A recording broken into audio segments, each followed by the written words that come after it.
build them real big and they burn out in like 20 minutes.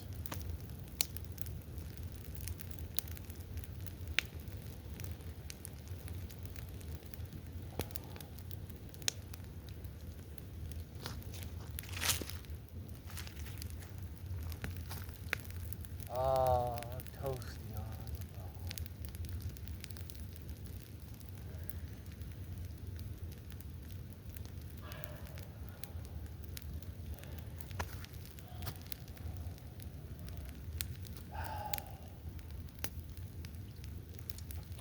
Dickhead Pete.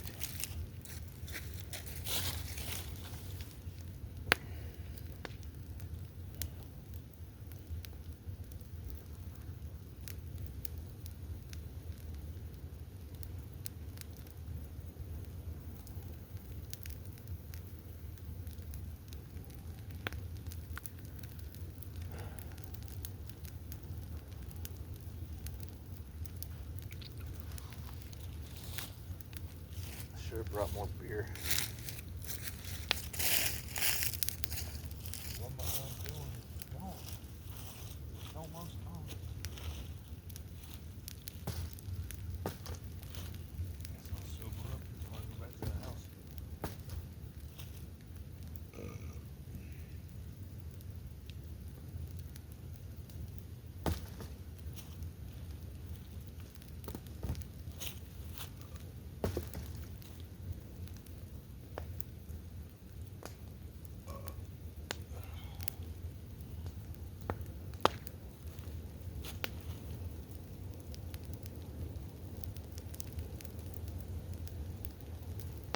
All the world's a stage.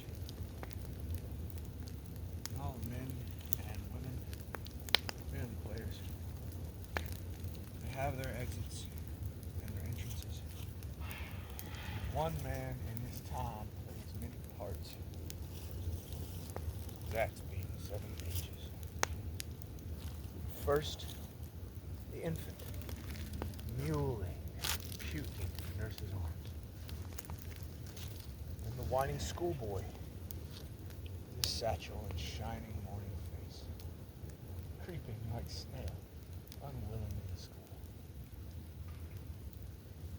And the lover, sighing like a furnace, with a woeful vow of mate to his mistress's eyebrow. And then a soldier, full of strange oaths, bearded like fire, jealous and honored, sudden, quick and quarrel, seeking bubble reputation, even in the cannon's mouth. Then, justice, fair, round, belly, good cape and line, eyes severe, beard of formal cut, full of wise saws, modern instances. So he plays his part. Sixth page shifts to the lean, slippered dragoon. The spectacles on nose, pouch on side, his youthful hose, well saved, a world too wide for his shrunk shank. His big, manly voice, turning again toward childish treble, pipes and whistles in his sound.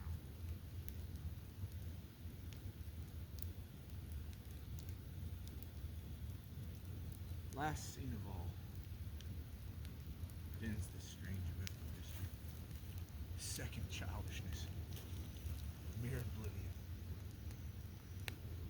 Sans teeth, sans eyes, sans taste, sans everything.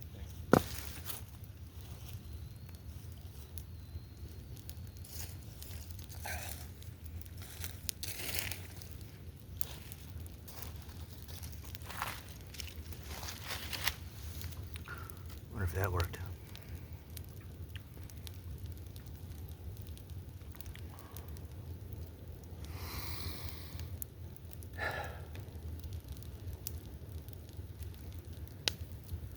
do you ever think of yourself as actually dead?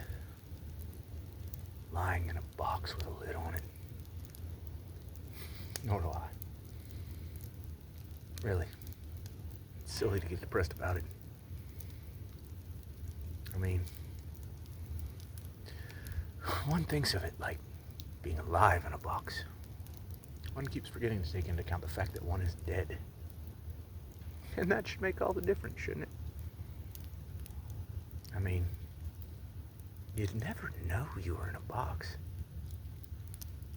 It would be just like being asleep in a box. Not that I'd like to sleep in a box, mind you. Not without any air.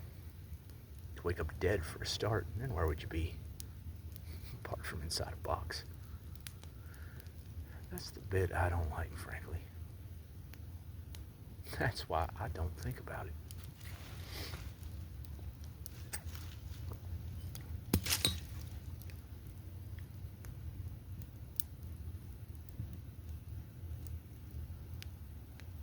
I mean, you'd be in there forever, wouldn't you? God damn it, no, fuck. I fucked that up. I keep forgetting the second part. That's fucked up. I never fucked that one up. You'd be in there forever. Fuck. No, I've completely blanked on the second half. Fuck, I did that earlier too. I should have fucking brushed up on that one. Well, I guess I'll have to cut this video off before that. I really am much better than that. I remember all this shit.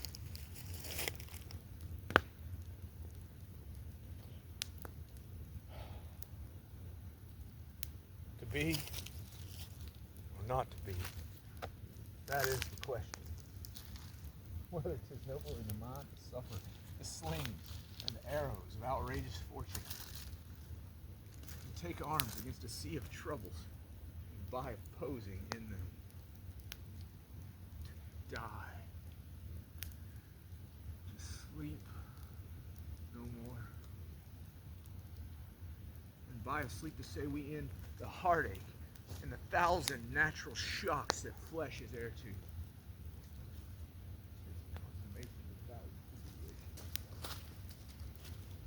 To die, to sleep, for chance to dream. Aye, there's the rub. For in that sleep of death, what dreams may come when we have shuffled off this mortal coil, must give us pause. There's the respect that makes calamity of so long life. For who would bear the whips and scorns of time?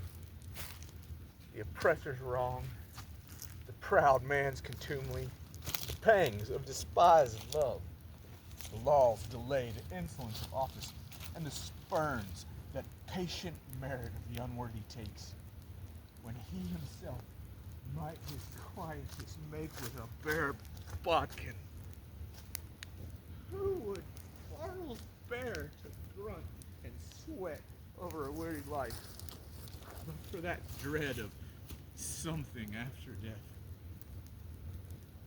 The undiscovered country, from whose bourne no traveler returns, puzzles the will, and makes us rather bear those ills we have than fly to others that we know not of.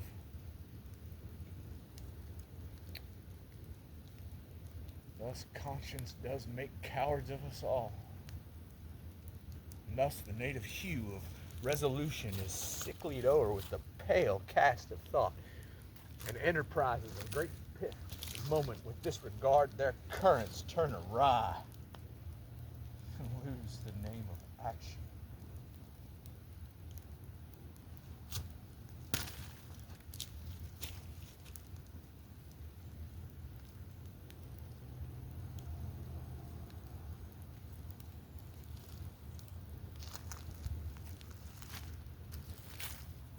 Friends, Romans, countrymen, lend me your ears. I've come to bury Caesar, not to praise him.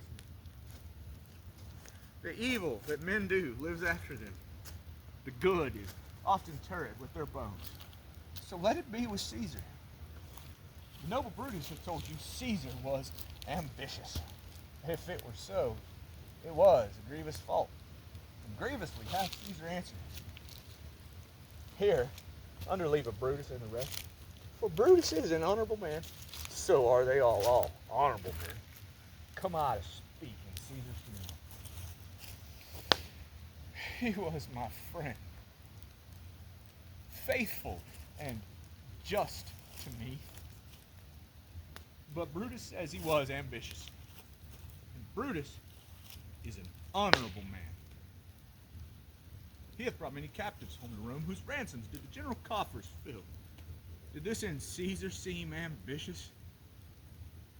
When that the poor have cried, Caesar hath wept. Ambition should be made of sterner stuff. But Brutus says he was ambitious, and Brutus is an honorable man. Y'all did see that on the Lupercal I thrice presented him a kingly crown, which he did thrice refuse. Was this ambition? Yet Brutus says he was ambitious. And sure, he is an honorable man. I speak not to disprove what Brutus spoke, but here I am to speak what I do know. You all did love him once, not without cause. What cause holds you then to mourn for him? Judgment, thou art fled to brutish beasts, and men have lost their reason. Bear with me. My heart is in the coffin there with Caesar, and I must pause till it come back to me.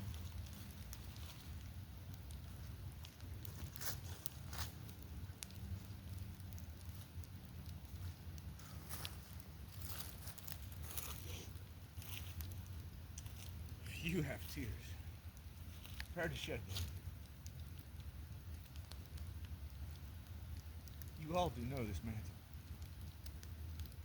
I remember the first time ever Caesar put it on. It was on a summer's evening in his tent that day he overcame the Nervi. Look, in this place ran Cassius's dagger through. See what a rent the envious Casca made. Through this, the well-beloved Brutus stabbed. And as he plucked his cursed steel away, mark how the blood of Caesar followed it, as rushing out of doors to be resolved if Brutus so unkindly knocked her no. For Brutus, as you know, was Caesar's angel. Judge, oh you gods, how dearly Caesar loved him. This was the most unkindest cut of all. For as the noble Caesar saw him stab, ingratitude, more strong than traitor's arms, quite vanquished him, then burst his mighty heart. And in his mantle, buckling up his face, even at the base of Pompey's statue, which all the while ran blood, great Caesar fell. Oh, what a fault was there, my countrymen. And I, and you, and all of us fell down, whilst bloody treason flourished over us. Oh, now you weep, and I perceive you feel the dint of pity. These are gracious drops. Kind souls, weep you when you but behold our Caesar's vesture wounded? Look you here. Here is himself, marred, as you see, with traitors. Stay, countrymen. Good friends, sweet friends, let me not stir you up to such a sudden flood of mutiny. They that did this deed are honorable. What private griefs they have, alas, I know not that made them do it. They are wise and honorable, and will, no doubt, with reasons answer you. I come not, friends, to steal away your hearts. I am no orator as Brutus is, but as you know me all, a plain, blunt man that loved my friend and that they know full well that gave me public leave to speak of him. For I have neither wit, nor words, nor worth, action, nor utterance, nor the power of speech to stir men's blood. I only speak right on. I tell you that which you yourselves do know. Show you sweet Caesar's wounds. Poor dumb mouths, and bid them speak for me. But were I Brutus, and Brutus Antony, there were an Antony would ruffle up your spirits and put a tongue in every wound of Caesar that should move the stones of Rome to rise and mutiny.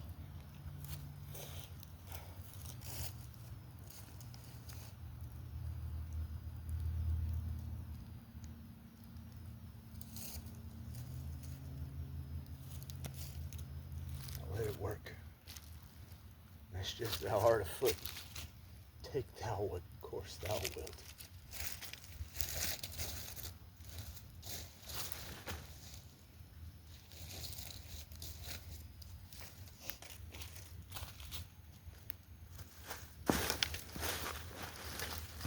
Oh, God, wrong way. To begin at the beginning. It is spring. Moonless night in the small town. Starless and Bible black. The cobble streets silent, and the hunched courters in Rabbit's Wood limping invisible down to the slow black, crow-black fishing boat bobbing sea. The houses are blind as moles. No moles you find at night in the snouting velvet dingles. We're blind as Captain Cat, there in the muffled middle by the pump and the town clock, the shops in mourning, the welfare hall and widow's weeds. And all the people of the lulled, dumbfound town are sleeping now. Hush. The babies are sleeping. The farmers, the fishers, the tradesmen, pensioners, cobbler, schoolteacher, postman, and publican, the undertaker and fancy woman, drunkard, dressmaker, preacher, policeman, the webfoot cockle women, and the tidy wives. Young girls lie bedded soft or glide in their dreams with rings and trousseau, bridesmaided by glowworms down the aisles of the organ-playing wood. The boys are dreaming wicked, or of the bucking ranches of the night and the jolly Rogered sea. And the anthracite statues of the horses sleep in the fields, and the cows and the byres and the dogs in the wet-nosed yards. And the cats nap in the slant corners or lope sly, streaking and needling on the one cloud of the roofs. You can hear the dew falling in the hushed town breathing.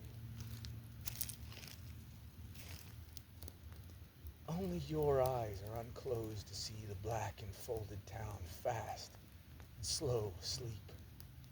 You alone can hear the invisible starfall, the darkest before dawn minutely dew-gray stir of the black dab-filled sea, where the Arethusa, the curlew, and the skylark, Zanzibar, Rhiannon, the rover, the cormorant, and the star of Wales tilt and ride.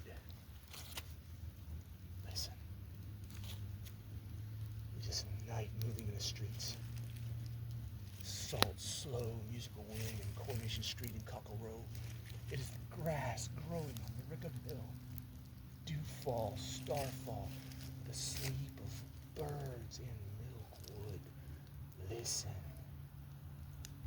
It is night in the chill squat chapel, hymning in bonnet and brooch and bombazine black, butterfly choker and bootlace bow, coughing like nanny goat, sucking Mentos 40, winking hallelujah night in the 4Ale, quiet as a domino. And Aki Milkman's loft like a mouse with gloves, and Dye Bread's bakery flying like black flour. It is tonight in Donkey Street, trotting silent with seaweed on its hooves along the cockled cobbles past curtain fernpot, text and trinket, harmonium, holy dresser, watercolors done by hand, china dog, and rosy tin tea caddy. It is night, netting among the snuggeries of babies. Look, it is night. dumbly, royally winding through the coronation cherry trees, going through the graveyard of Bethesda with winds gloved and folded and dew-doffed, tumbling by the sailor's arms. Time passes. Listen, listen.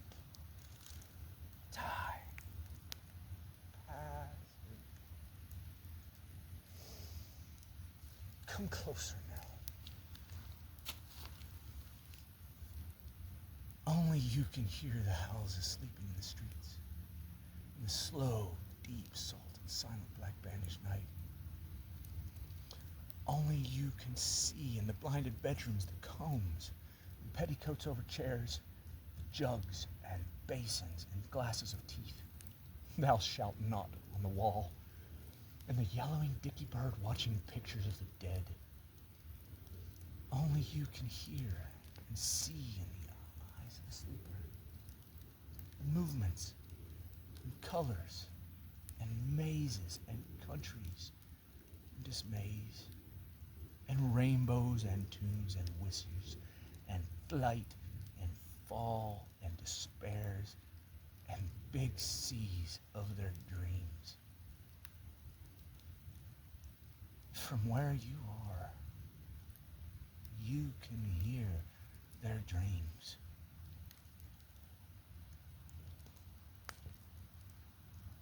God damn it. I fucked up that one word. I'm sure I fucked up more than that. Wishes.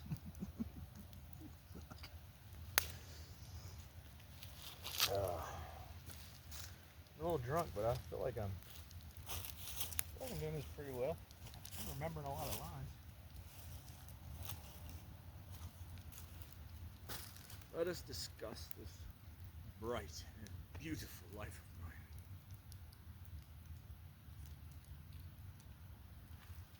Violent obsessions sometimes lay hold of a man. He may, for instance, think day and night of nothing but the moon. I have such a moon. Day and night I am held in the grip of one besetting thought, to write. Hardly have I finished one book, then something urges me to write another, and then a third, and then a fourth. I write ceaselessly. I am, as it were, on a treadmill. I hurry forever from one story to another and can't help myself. Do you see anything bright and beautiful about that? Oh, it is a wild life. Even now, thrilled as I am by talking to you, I do not forget for an instant that an unfinished story is awaiting me. My eye falls on that cloud there, which has the shape of a grand piano. I make a mental note that I must remember to mention in my story a cloud floating by that looks like a grand piano. I smell heliotrope, a sickly smell, color worn by widows. I must remember that in writing my next description of a summer evening. I catch an idea in every sentence of yours and of my own, and hasten to lock all these treasures away in my literary storeroom, thinking that someday they will be useful to me. As soon as I stop working, I rush off to the theater or go fishing in the hope that I may find oblivion there. But no, some new subject for a story is bound to come rolling through my brain like a cannonball. I hear my desk calling. I must go back to it to begin to write once more. And so it goes, for everlasting. I cannot escape myself. I feel I am consuming my life.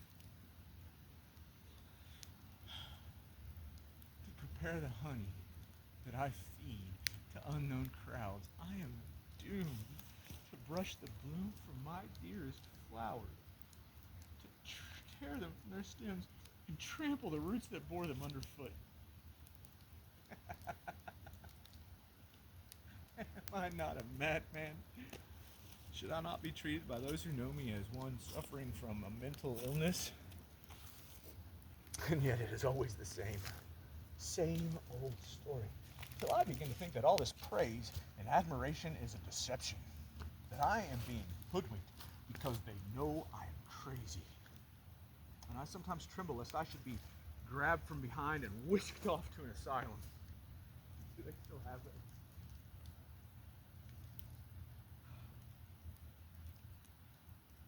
Best years of my youth were made one continual agony to me by my writing.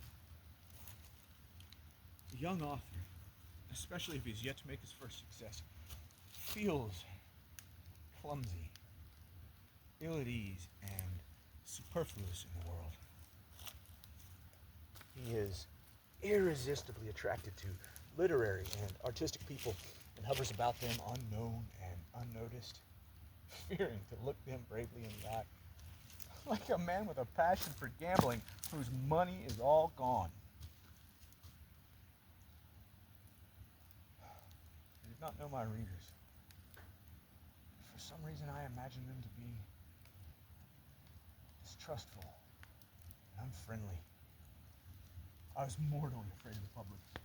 And when my first play appeared, it seemed to me as if all the dark eyes in the audience were looking at it with animosity, and all the blue ones with cold indifference. It was agony.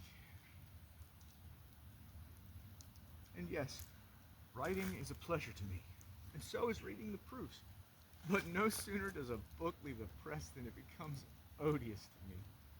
It is not what I meant it to be. I made a mistake to write it at all. I am provoked and discouraged. And then the public reads it and they say, "Oh, it is clever and pretty, but not nearly as good as Tolstoy." Or, "Yes, it is a lovely thing, but not as good as Turgenev's Fathers and Sons."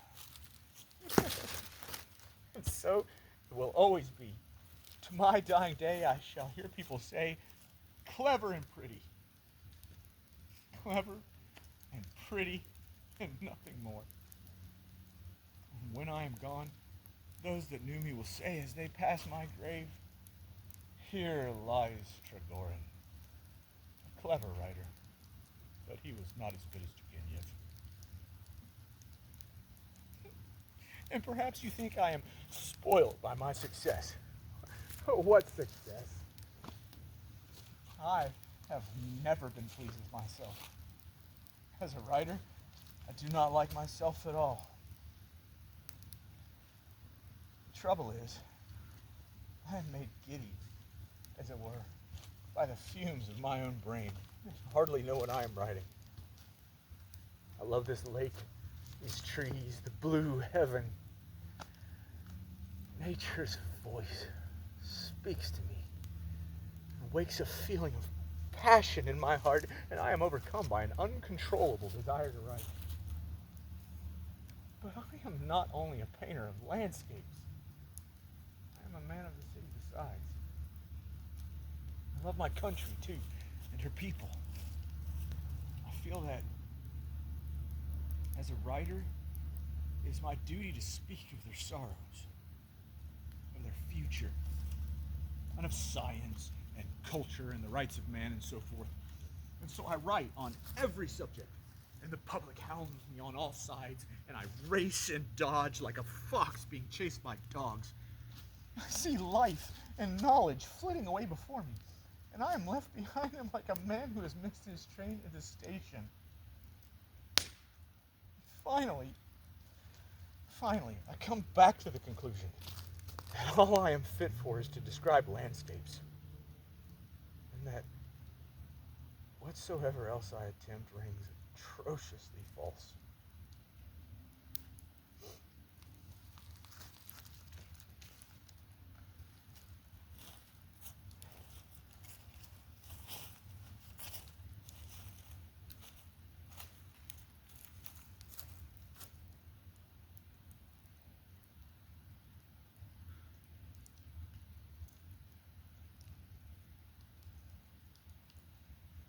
Got a few more, but I'm not sure I remember. I haven't practiced them enough.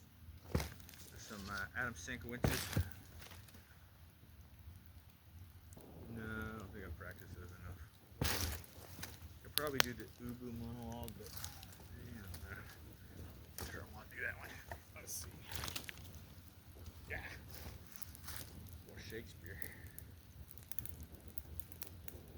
Do believe you think what now you speak. What we do determine must be great. Purpose is but the slate of memory. Violent birth, but poor validity.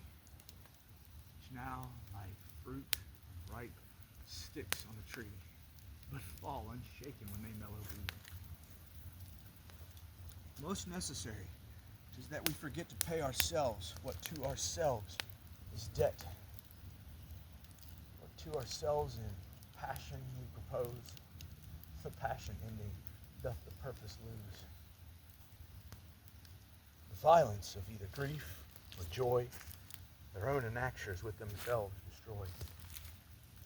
Where joy most revels, grief doth most lament. Joy grieves, grief joys on, slender accident. The world is not for aye, for 'tis not strange that our love should with our fortunes change. For 'tis a question left us yet to prove, whether love lead fortune, or else fortune love. The great man down, you mark, whose favorite flies. The poor advanced makes friends of enemies, and hitherto doth love on fortune tend. For who not needs shall never lack a friend, and who in want a hollow friend doth try, directly seasons him his enemy. But, orderly to end where I begun, our wills and fates do so contrary run, that our devices still are overthrown. Our thoughts are ours, their ends, none of our own. Ooh, goddamn, I almost fucked that one up. I almost lost that last line. I reversed that one bit. Let's see. I just learned is this a dagger, but I don't have that. It's memorized, but it's not internalized. Ooh. Short one, but a good one.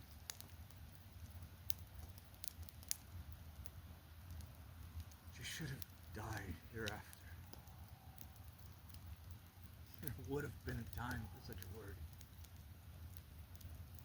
Tomorrow, and tomorrow, and tomorrow creeps in this petty pace from day to the last syllable of recorded time. And all our yesterdays, lighted fools the way to dusty death.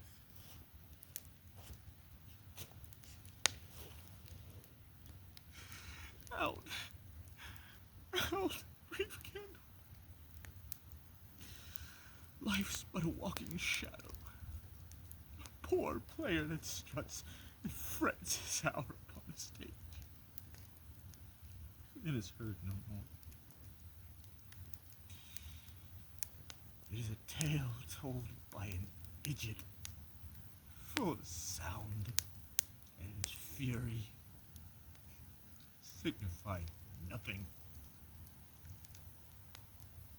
Ooh, I went down way too close to the fire.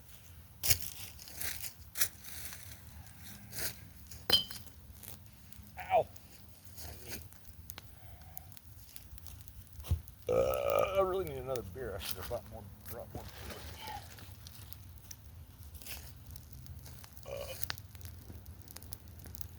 Let's see. A few Simkowitzes, but I haven't been practicing those. I do. I bet it rains. No, probably supposed to not stumble on that one. I've been practicing all these long ass ones. Oh! Thou, nature, art my goddess. To thy law my services are bound.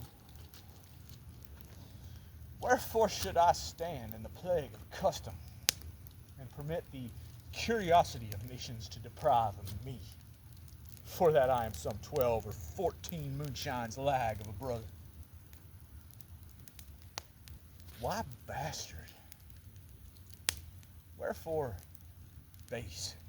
When my dimensions are as well compact, my mind as generous, and my shape as true as honest Madame issue. Why brand they us with base, with baseness, bastardy, base, base? Who in the lusty stealth of nature take more composition and fierce quality than doth within a dull, stale, tired bed go to the creating of a whole tribe of fops got tween asleep and wake? Well, then, legitimate Edgar, I must have your land. Our father's love is to the bastard Edmund as to the legitimate. Fine word. Legitimate. Well, my legitimate. If this letter speed and my invention thrive, Edmund, the base, shall top the legitimate. I grow. I prosper. Now, gods, stand up for bastards. Okay, that one might not have been that great, but I usually do that one really well. That's one of my better ones. I was really sad when I read that that's an overdone one. Because I think I do it really good. I think I'm all out now. I mean, I feel like a try, but I'm not as confident in it. I'm getting kind of tired. I really got to go back and get a beer. I have to go back to the house and get a beer. We're probably ever going to see these anyway. 45 minutes. Jesus Christ.